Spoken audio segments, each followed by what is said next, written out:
we're in deep trouble, people. That's right. This is like King David would come to our country and ask us to help them. Yes. And this is the leader of Israel. Right. And he came and addressed our country.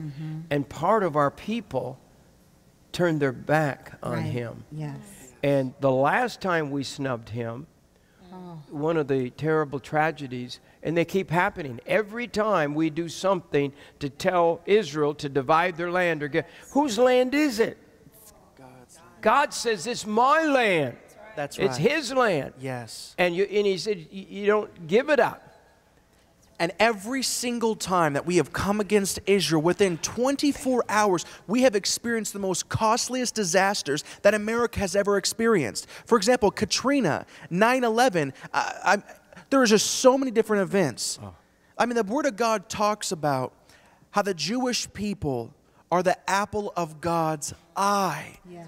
And every time we do something to Israel, just get a visual of us literally poking God in his eye. That's right. You can't poke the God of the universe in his eye and not expect anything in return. But the craziness too, Persia is where Esther was. Exactly. Is that right? You just told us that. Iran is now, this is the modern Persia nowadays. And so if you look back, that's the same group of people that were trying to take out the Jews back then, and that's happening again today. That's what the Prime Minister came here to warn us and ask for our help in this. The Prime Minister said many powerful things. I just want to share this one portion from the speech, because I just want to take a couple minutes, because I just think it's so important. It's everything we've been discussing right now. And he says this, "My friends, I've come here today because as Prime Minister of Israel, I feel a profound obligation to speak to you about an issue that could well threaten the survival of my country and the future of my people, Iran's quest for nuclear weapons."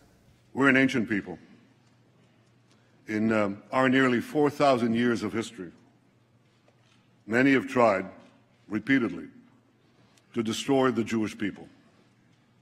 Tomorrow night, on the Jewish holiday of Purim, we'll read the book of Esther. We'll read of a powerful Persian viceroy named Aman, who plotted to destroy the Jewish people some 2,500 years ago. But a courageous Jewish woman, Queen Esther, exposed the plot and gained for the Jewish people the right to defend themselves against their enemies. The plot was foiled. Our people were saved. Then he says this, "Today, the Jewish people face another attempt by yet another Persian potentate to destroy us. Iran's supreme leader, Ayatollah Khamenei, Iran's supreme leader, Ayatollah Khamenei, spews the oldest hatred of anti-Semitism with the newest technology. He tweets that Israel must be annihilated. He tweets. You know, in Iran, there isn't exactly free internet. But he tweets in English that Israel must be destroyed. For those who believe that Iran threatens the Jewish state, but not the Jewish people, listen to Hassan Nasrallah, the leader of Hezbollah, Iran's chief terrorist proxy. He said, "If all the Jews gather in Israel, it will save us the trouble of chasing them down around the world." and he gives this speech the day before this feast happens, all about the story of Esther, presenting their case before the king. It's simple, like we always talk about. It's history repeating itself. Yes.